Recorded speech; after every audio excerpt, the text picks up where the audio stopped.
It is the 10th day of November 2015. 8 days ago, right here on KTN News, we told you about November the 2nd, the day, International Day to End Impunity for Crimes Against Journalists. We hosted members from Article 19 who told us about their report. 65 journalists have been attacked in Kenya from January to September alone. That's an average of 7 journalists every month. Economic crimes and corruption continue to be the most sensitive, if not dangerous, topics for journalists to tackle in Kenya today. So, today we focus on that statement by Joseph Kaiseri, who's the Cabinet Secretary for Interior, and we celebrate Girachu's freedom tonight, but we continue to insist that it looks like the dark days for journalists are back. Welcome to KTN Prime. I'm Yvonne Okwara-Matole. Let's take a look at the top stories tonight.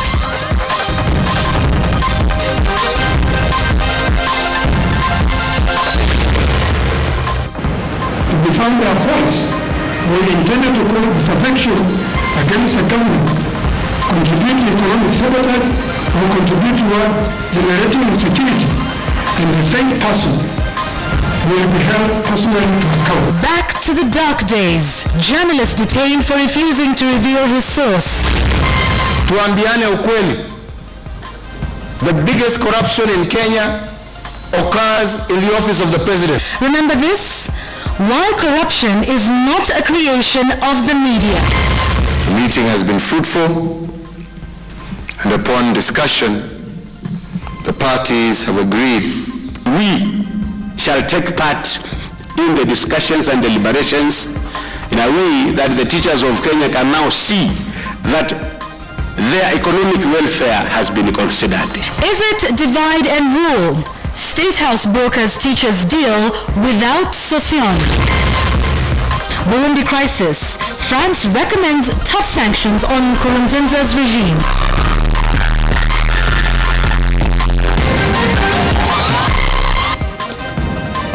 Thanks for joining us on the program tonight. Our sign language interpreter is Marisha Owiti.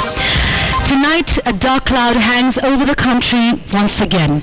For the first time in nearly a decade, a journalist in Kenya was this afternoon detained by the government for refusing to reveal the source of his story. Nation editor John Girachu was arrested for exposing questionable expenditure of nearly 4 billion shillings in the Ministry of Interior. In a chilling reminder of the dark days in the 80s, Cabinet Secretary in charge of that ministry, Joseph Kaiseri, declared that Girachu would not be released until he revealed his source. The government was, however, forced to free the journalist a short while ago following public outcry and widespread condemnation of the action.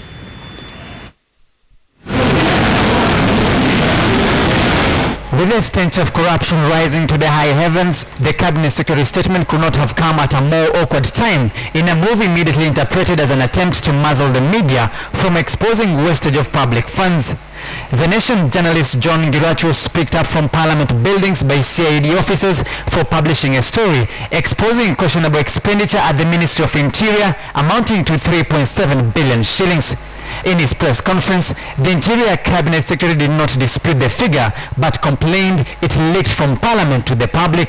The only crime committed by the journalist to expose the information. I gave information to the Parliamentary Account Committee in camera. That information is privileged. So whoever leaked it, your friend, whenever he got that information from, he should be able to tell the police and he will be released. As if shielding the expenditure in the ministry, the Interior Cabinet Secretary claims the journalist must reveal the source of the information. This in contradiction to the Media Council Act Schedule 2, Section 8 on confidentiality that states a person subject to this act have a professional obligation to protect confidential sources of information. In a single swift move reminiscent of the dark days, the government has essentially criminalized journalists exposing graft and other ills within government while protecting the whistleblowers. So it's up to you. If you don't want to reveal the sources, then you will fly alone. It begins today. Kaiseri hiding behind the veil of security to institute a crackdown on the media. The Interior Minister claims publishing the expose on the ministry's expenditure exposes the country's security capacity to the enemies. Two other journalists from The Standard and The Star are equally being sought for publishing the same story.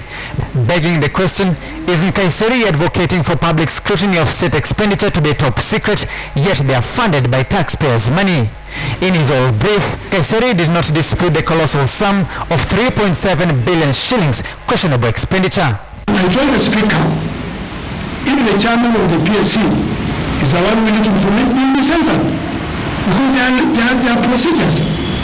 If it is from the Auditor General, there are procedures. So your colleague should be able to tell the investigating officer, I got this information from General Nkaissery or from you. The Editors Guild has protested what it sees as primitive of the directive by the Interior Cabinet Secretary, while the opposition leader Raila Odinga has termed as an attempt to push the country back into the dark days of repression. The CORD leader has now instructed Senator James Orengo and lawyer Paul Mwangi to represent John Girachu for free. Kenyans on Twitter blasted Nkaissery with free Girachu trending the whole day. We are indeed disappointed with this unpolished language of an otherwise senior cabinet minister.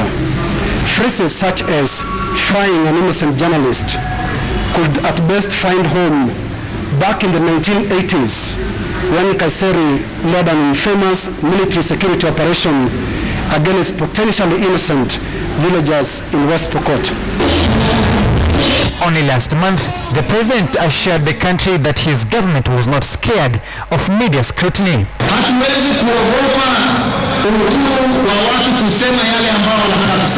Now his cabinet secretary appears to have engaged a reverse gear that could take Kenya back to the dark days of one-party era. Samogina, KTN News. So indeed, Nkaissery's move has been roundly condemned across the country. In fact, even President Kenyatta's party, TNA, has disowned it. So now the question tonight we ask, should Nkaissery apologize to Kenyans for sanctioning the arrest of the journalist? Should Nkaissery apologize to Kenyans for sanctioning the arrest of the journalist? Start with a yes or no, followed by a brief comment, and send that message to the number 22155. It is absolutely free. You can also get us on Twitter at KTN News, at Yvonne Okwara. The hashtag we're using is on your screen at this moment, Dark Days Return. That hashtag, once again, is Dark Days Return. Now, the move by the government was roundly condemned by journalist organizations across the country. Here now is a statement released by the Editors Guild earlier this evening. This is a statement by the Kenya Editors Guild on the arrest of Nation Media Group journalist John Girachu. An old proverb aptly advised humankind over the ages that whom the gods want to destroy, they first make mad. This evening, the Cabinet Secretary in charge of the Ministry of Interior, Major General retired John Nkaissery, outdid himself in the purported execution of the mandate of the ministry. John Girachu, a Nation Media Group journalist on lawful duty in Parliament, was arrested within the precincts of Parliament on orders of Nkaissery. The Cabinet Secretary has evidently followed through his threat to target the media over the report on the Auditor General's query on how Nkaissery's ministry spent some Kenya shillings 3.8 billion in a single day. The Kenya Editors Guild, and indeed the entire independent media fraternity, is appalled by the arrest of John Girachu and the bizarre demand by Nkaissery that the journalist reveal the source of the story. The query of the Auditor General on the Kenya shillings 3.8 billion Interior Ministry spending is a matter of public knowledge, for which Mr. Nkaissery was questioned by the Public Accounts Committee in Parliament, and effectively, Nkaissery is one of the sources of the story, and indeed a very reliable one. If the statement is anything to go by, the arrest of journalist John Girachu is only the beginning of tougher times for the media and any other independent voices brave enough to raise questions on the corruption crisis that ails our country tonight. We complete with an assurance. John Girachu will be free and back to work shortly. And indeed, he was released earlier this evening. Now, the arrest of the Nation writer Ngirachu and the statements by Joseph Nkaiseri triggered immediate condemnation from different sectors of the Kenyan society, including from within the Jubilee coalition itself.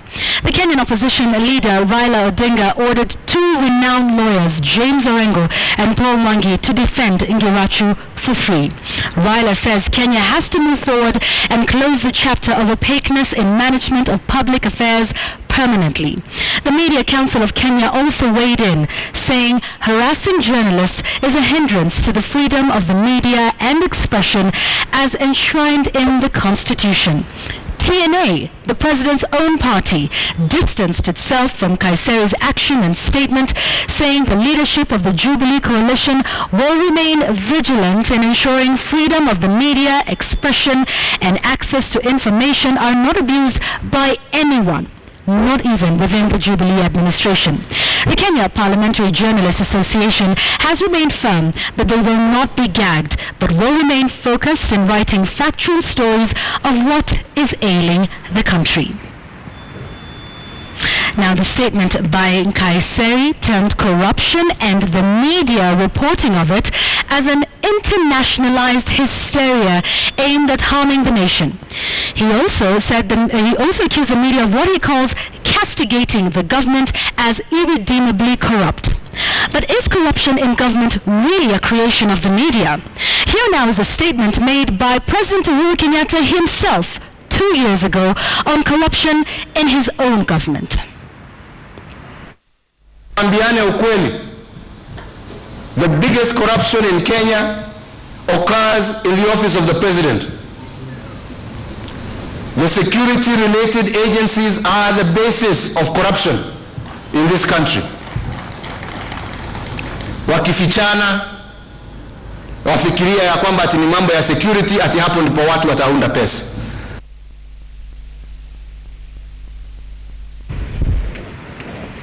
So, is corruption really a creation of the media? Let's take a look at just some of the big scandals that have hit the country this year and remind the government of their origin. It will surprise you, or perhaps not, to know that many of these scandals that we're about to see on our Super Bowl originated from the government itself. Remember this? 791 million shillings was lost in the National Youth Service. Let me remind you a genesis of that one. Initially, we heard from Cabinet Secretary in Devolution Anne Maguru saying no money had been lost. A few months later, she came back and told the media, and indeed the country and the world, that indeed 791 million shillings was lost in the National Youth Service. That matter is under investigation. She went before the Ethics and Anti-Corruption Commission to explain how this money was lost. That came from Cabinet Secretary Anne Waiguru and not the media. 200 million shillings fraud, about 180 to 200 million shillings fraud suspected at the Youth Fund. Again, this did not come from the media, but indeed came from the chair of the Youth Fund himself. And he is the one who announced to the media about this loss of money and about the suspension of the CEO of the Youth Fund in Kenya. Again, that not a fabrication of the media, but coming from the government itself, whom we would imagine would be the most credible source of information in the country today. Let's take a look at other scandals that have bedeviled the country in this year alone. Remember the Auditor General's report that was released, again, not by the media, but by the Auditor General himself, telling us about 67 billion shillings that was not accounted for in government spending for the previous financial year. Again, not a creation of the media, but of the Auditor General himself, a body and an institution that is mandated by the Constitution to provide oversight over the country's expenditure. And from that Auditor General's report was the other big scandal that came out. Again, not from the media. The Eurobond that was floated by the country, $2 billion, about 200 billion Kenya shillings. That money was put in an offshore account contrary to the Public Finance Management Act. That again came out of that report by the Auditor General and not the media.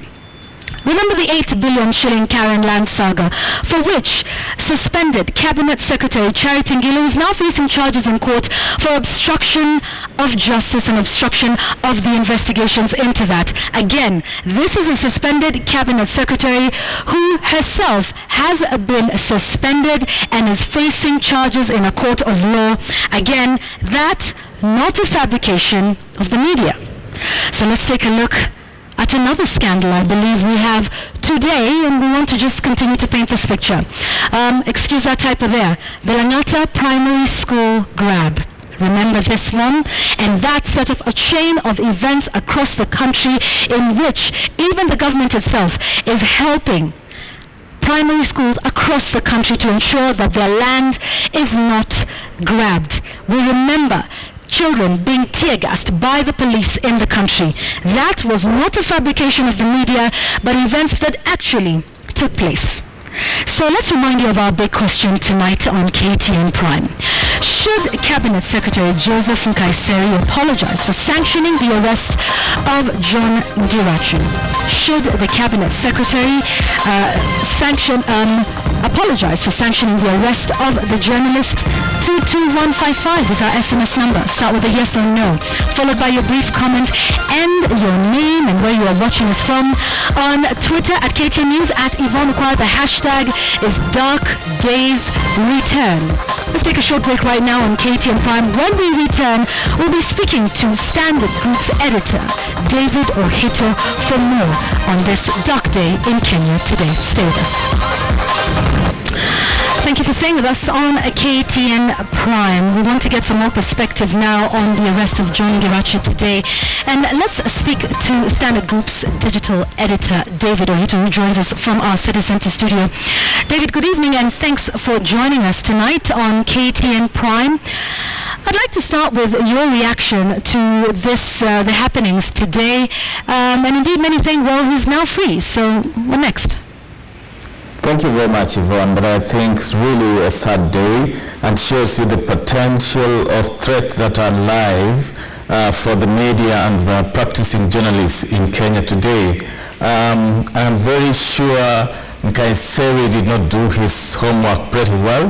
The good general was totally out of order, was not well schooled in matters media, and perhaps we will offer him a chance as editor to offer him free lessons on how to handle the media and how to make public statements. His own statement, which was titled Campaigns Against End Up Discrediting Media, I think is the biggest campaigner himself to discredit the current government. I'm not sure if his bosses, the President Uhuru Kenyatta, who has been very clear on media freedom lately, nor is the Deputy President supportive of what he said. If I saw the tweets and statements coming from the media officers attached to the two top politicians, I think they have told Nkaissery as much, that he was totally out of order. He's totally ignorant of the law and of the work of journalists. You cannot purport to compel journalists to disclose the sources of information. It is against the practice of journalism, and it's also flouting the laws that govern journalism in Kenya. Okay, we'll get into, the story that was published in just a moment. But you mentioned, I want to talk about something that you alluded to just now. The fact that there seems to be widespread condemnation, even from within. We've heard from the chair of the National Alliance Party, the president's own party. There are tweets from Dennis Itumbi, who works within the presidency and advises him on digital matters, saying protection of news sources is the cardinal principle of journalism. Emmanuel Talam, who works within the deputy president's office, Office, saying protection of news sources is a cardinal principle of journalism. He is a former journalist, actually worked with us here before he went to the Deputy President's office. What do you make of this condemnation that's coming from even within government circles? It tells you how disorganized the government has been communicating since it came to power. And it's a discussion we've had for very long. I have been saying that there must be somebody coordinating the way the government communicates publicly. It has been an embarrassment in times of disaster. There have been careless statements by very respected cabinet secretaries and senior government officials.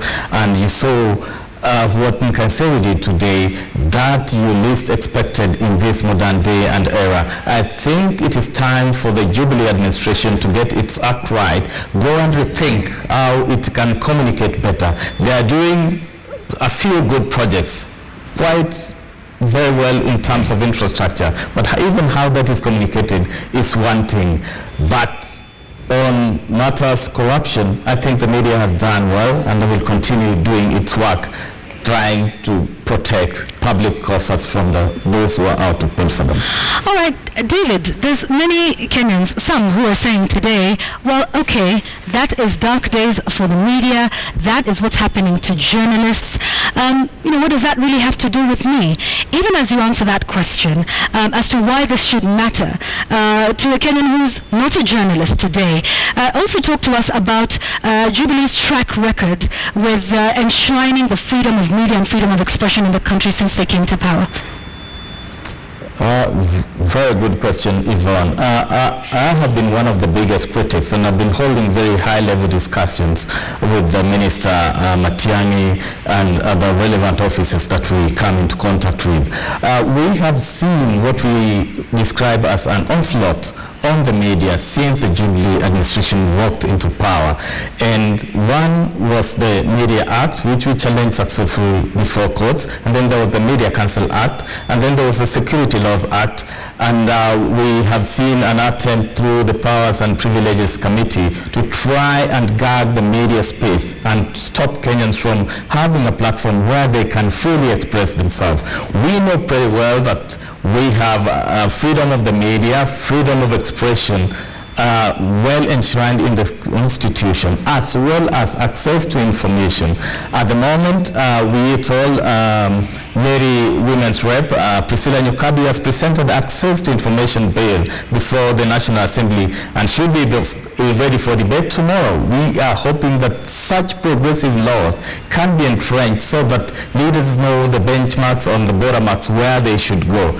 But above all, we have also seen unnecessary careless statements directed at the media. We all know about newspapers being used for wrapping meat, and we have seen such statements coming from people who also have interest in media. What we are saying that we want a progressive media environment. We should be fighting to remove criminal defamation from our laws so that we have a free, fair space where Kenyans have a platform to express their views and the media can operate freely. If we have those, then this country will be better. But there's also a big threat that has been coming, not only from the government, but from the private sector, who through their advertisement power are trying to control media content. Thank you very much, David Ohita, who's our editor here at The Standard, in charge of our digital department. David Ohita, we thank you for your time. I just want to read you one more tweet from Munira Mohammed. She works within the Presidential Strategic Communication Unit. She says protection of news sources is a cardinal principle of journalism. Let's move away from those matters now to matters within the education sector. The giant Kenyan Teachers Union, KNUT, appears to be split down the middle following a move by State House to call the NUT chairman Muja Nzili for talks brokered by President Uhuru Kenyatta. Uhuru successfully brokered a deal between the Teachers Service Commission and the Steering Committee of the National Union of Teachers that will see the two groups get back to the table over the pay dispute. But the NUT Secretary General Wilson Sossion says he is not aware of any deal. Kenyan Cabinet Secretary for Devolution. That is what we will get to in just a moment. But let's listen in to this one. Because we have been out struggling, in our own view, a just cause. But if the president himself decides to think of the teachers who have been suffering. It is a statement that appeared to present the unanimous stand of the Giant Teachers Union, not that teachers and the government, led by none other than the head of state himself, had finally buried the hatchet. It's time to reconcile and to return harmony in the education sector. That is why today I called a meeting between the steering committee of the Kenya National Union of Teachers and the commissioners of the Teacher Service Commission. We need to reconcile, and this reconciliation could not have taken place until we unlocked the deadlock. But conspicuously missing from the assembly was NAT firebrand Wilson Sosion, who now says he was never invited for the meeting, despite being NAT's spokesperson. Sosion says he's not only unaware of any deal struck between the government and the NAT officials, but is also in darkness regarding any such meeting held at State House. At this particular gesture, we can say you are the one who has come in front to facilitate the payment of those loans. As far as this process is concerned, Kenya National Union of Teachers shall submit to the conditions in the negotiations, and I urge the Teacher Service Commission to be good here at the State House and good in their offices. Because all parties will withdraw all cases related to the dispute that remain pending in our courts. That further to today's agreement, all matters pertaining to the dispute will be concluded through negotiation. But this latest division comes hot on the heels of the bare-knuckle declaration by none other than Sosion himself. Come 2017. We are not going to be observers in 2017. We are not. And we are sounding this in advance. And we are telling every Kenyan, when Jiku will suffer, the labor movement to take a firm and collective national political position to bring real change. A statement which Sosion said was the unanimous stand of all the NAT officials, but a few days later, the narrative, it appears, is different. I want to affirm the loyalty of the teachers of Kenya. If they have been making noise, it's like the African child who cries because the mother has been busy somewhere and he wishes to get milk from the mother. Sosion now says the government is on a divide and rule offensive, arguing that as the holder of the seal of the union and its official spokesperson, he ought to have been present during the State House meeting. In the spirit of reconciliation and consideration, I also have urged the Teacher Service Commission to consider paying all teachers their September 2015 salaries and union dues at the earliest opportunity. And although President Kenyatta says the meeting is the first step in the said negotiation process with the teachers away from the courts, Sosion says the teachers are still en route to court to appeal the ruling made by the Court of Appeal last week, snatching away what he says are the teachers' hard-fought dues. Muremi Mwangi, KTN News, Nairobi. Alright, so let's take a short break right here on KTN Prime. A reminder to continue to tweet us. The hashtag is Dark Days Return. We will be back with the day's business news. Stay with us. Good evening and welcome to KTN Business. Time to take a look at what's making headlines in the world of business. My name is Abi Agina.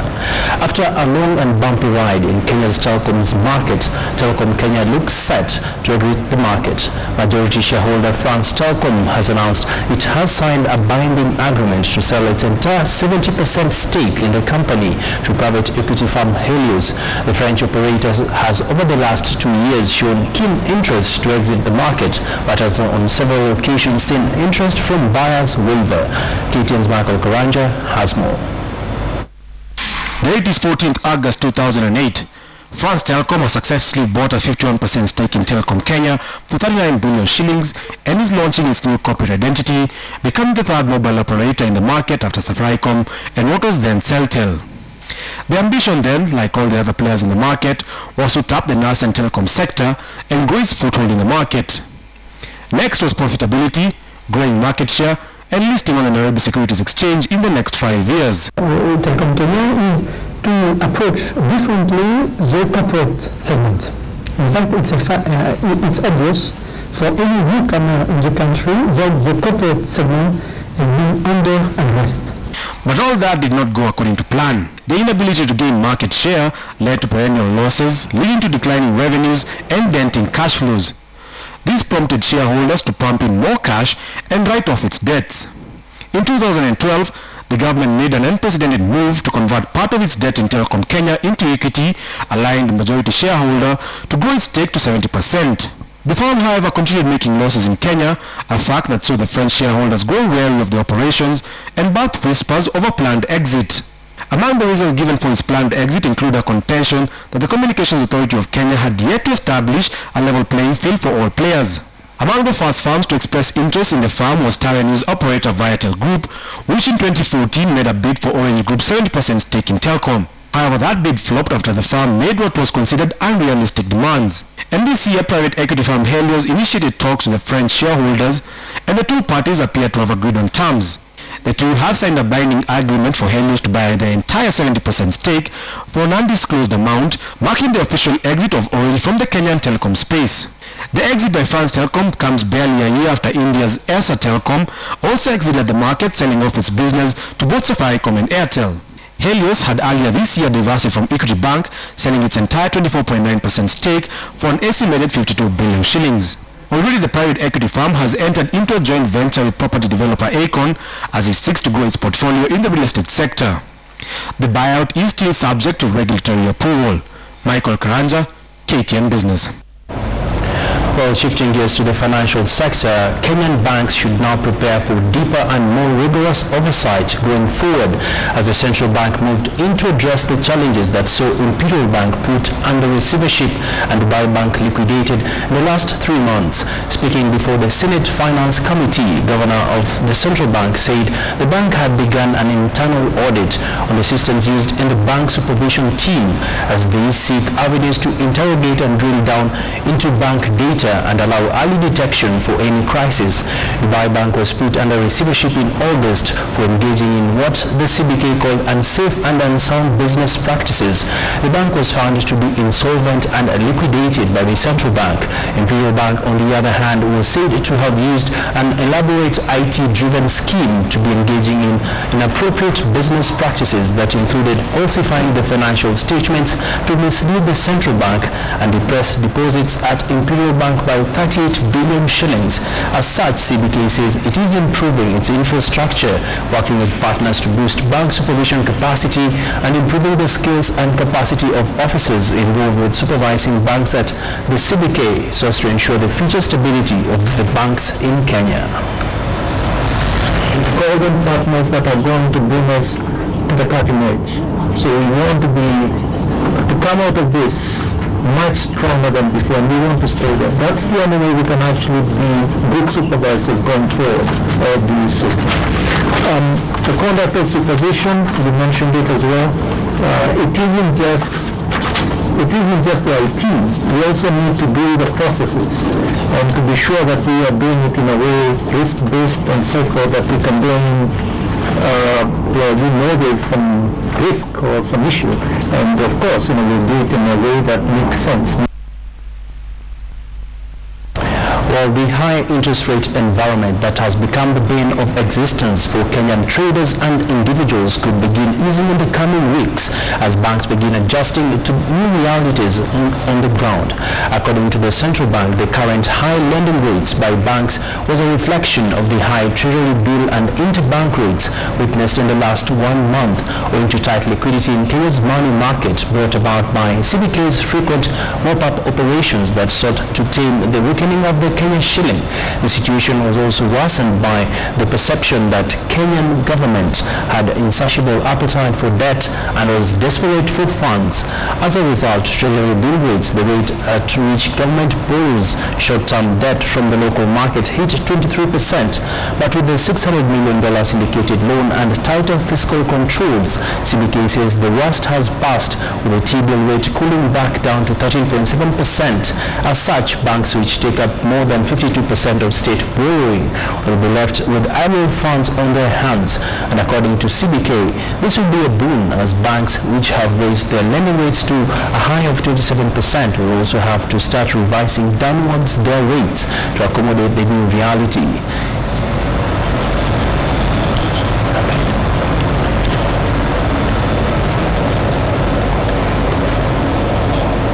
And they will see that the interest rates are coming down, or have come down in the government securities market, and therefore they understand the dynamics, and therefore they too will need to look at their own commercial lending rates. So we believe that these interest rates will come down also quite soon. So we're not talking months, we are talking weeks even, because the two can go quite quickly. It's not like we have in England. So in that sense, I think we are waiting for the commercial banks. We've already talked to them, and they will in effect be moving to indicate lower commercial lending rates to their borrowers. Of course, a story there are a lot of Kenyans would want to get more info on regarding the interest rates, which have sort of affected the appetite for credit. We now want to take a quick look at how the financial markets have performed. The Financial Report, in association with Techno Phantom 5.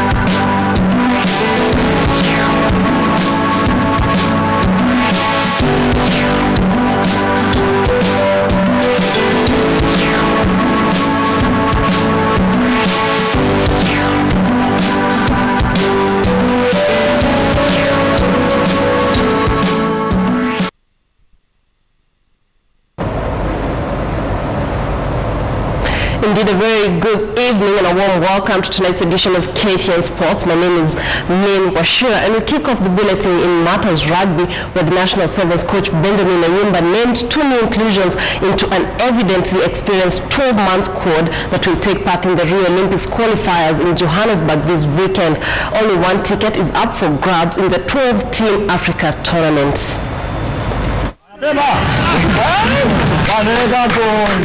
The Olympics qualification has been a phrase that cannot be separated from the Kenya national sevens team as the sport make its Olympic debut in Rio next year. The country is now staring at a realistic chance of qualifying, but so do other 11 African teams set to take part in the Olympic qualifiers in South Africa this weekend. A bit anxious but very confident about our prospects at the qualifiers, and that's because we're well prepared for it. So we're expecting that we'll produce the goods of the day and come back having qualified for the Olympics and ready for the World Rugby Series. Benjamin Ayimba's return to the team has continued to be seen by many as a boost to Kenya's qualification, and when naming the squad to South Africa, the former Kenya international did not mince his words about the challenge ahead. We want it so bad, we're actually doing this without any contracts and any money, so we want just to restore the pride in our Kenyan shirt.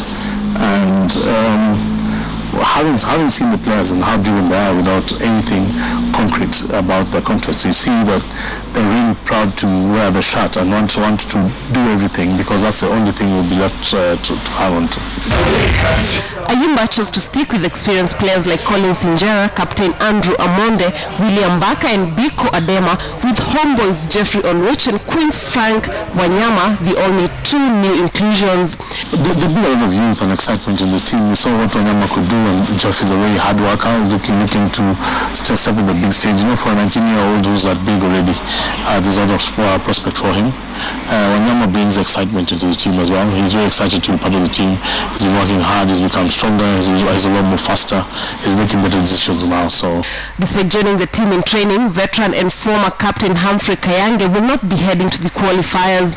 Kayange is basically not ready for playing a tournament now, and they're very realistic about how we want to use him this season, and it will take another 2-3 trips before he can join us. So for him now, it's just the leadership and the mentoring of the younger players and the leaders in the team. Kenya has been pulled in a relatively easy Pool A alongside Madagascar, Mauritius and Tunisia, but Ayimba remains cautious. Because everybody's coming hard at us, and we can't give them the benefit. You know, it's a one-off. There's no more chances in this. It's one tournament, and everybody's going to come fired up. And you know, anything will happen on the day, so we're not taking any chances. Only the winner of the 12-team tournament will qualify for the Rio Olympics, where Sevens Rugby will be making its Olympic Games debut. All the very best to the Kenyan team as they try to qualify for the Rio Olympics. But moving on, Kenya Premier League side City Stars forward Jimmy Bagea is the October Sports Journalist of the Year, Player of the Month. The pocket-sized Ugandan beat his closest rival Michael Olunga in one of the closest contests ever witnessed since the awards were initiated in March. Bagea beat on form Gor Mahia striker Michael Olunga by a single ballot in a run of poll after the duo had tied on 16 points from the first round of voting. Besides Bagea and Olunga, other nominees for the October month, which comes with a 42-inch LG television set and a 50,000 Kenya shillings check, included enterprising Bandari forward David Kingatwa, combative Gor Mahia midfielder Khalid Aucho, FC Leopards midfielder Bernard Mangoli, and Ibrahim Asane of City Stars. The City Stars man scooped 2 crucial goals in the month of October, which earned his side 6 points and a place in top flight division in 2016.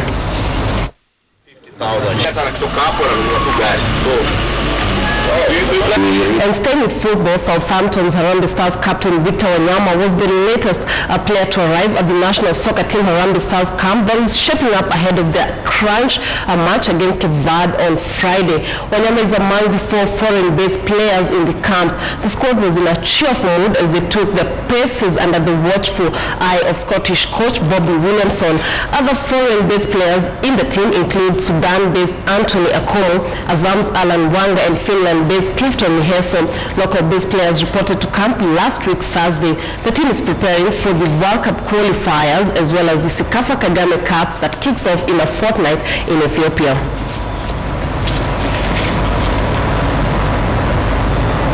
And shifting gears to some athletics news now, British marathon run and world record holder Paula Radcliffe said that she was shocked at the level of doping in Russia that an anti-doping commission report exposed.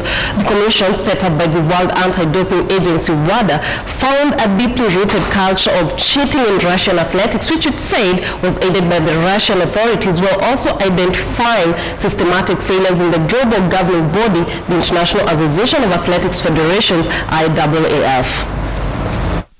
Like so, shock. Not that there was something going on, because we've known about that for a while now, but at the level of it and the audacity really that people thought they could get away with this, and that they have got away with it for so long.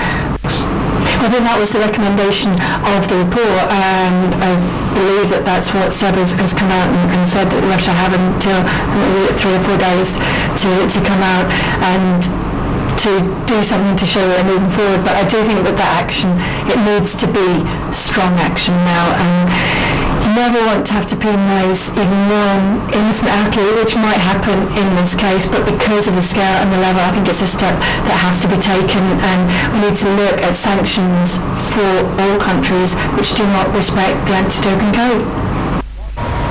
And that's how we wrap up tonight's edition of KTN Sports. Be sure to join me tomorrow for another action-packed edition of KTN Sports. I'm Lane Washura. Do have a very good night. Enjoy the rest of your viewing. And of course, do keep it KTN and KTN News.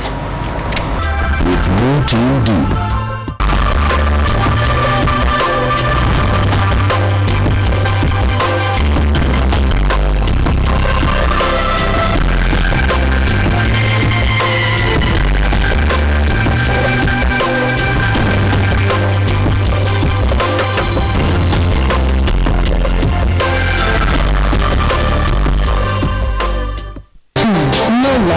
Because I've got Bulletin powder, which kills 100% mosquitoes.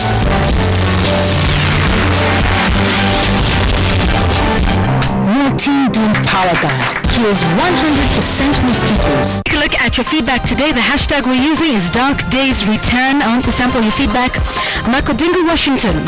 How do we even know we have these security equipment we spend billions on if the expenditure remains opaque? That is the real security threat. Jakambuya Awono says, no, matters pertaining security must be kept secret, period. Sorry. And just to give you the poll results, there we go. 82% of you say yes. I say you should apologize. 18% say no. Jakambuya is one of those that says no, he should not. Alfred Tamesha says no, he should not apologize. He should resign. Wamotoro Seth, promptly arresting someone reporting on corruption instead of investigating the alleged corruption. Finally, Jared Nyamwea in Kisi. We say yes, indeed. He is frying himself without thinking he is frying the freedom of media. We Kenyans are very bitter with this corruption saga. Hata navumilia kuwa Mkenya, sijui niende wapi, juu hapa hakukaliki. Ni mimi Jared Nyamwea kutoka Kisii. Those are your views. We thank you very much for watching KTN Prime tonight. Have a good night. I'm Yvonne Hey, all right. So the name clearly is getting stuck. Yvonne Okwara Matole is the name, and Maresha Owit is our sign language interpreter. Good night.